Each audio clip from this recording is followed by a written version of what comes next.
This is the DAE Cloud Metering Installation Guide for SMB Series.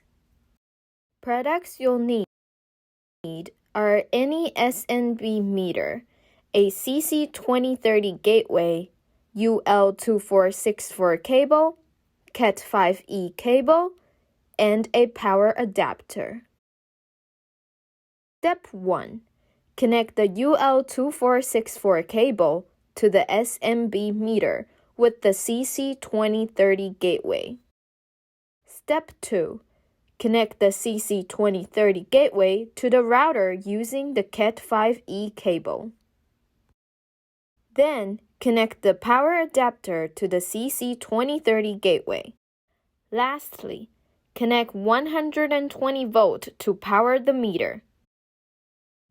Side note: CC2030 should be close within 30 feet to the router.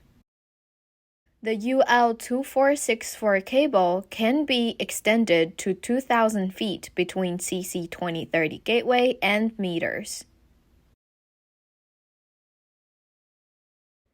If you have 2 or more SMB meter, then you should connect the meters using the UL2464 cable.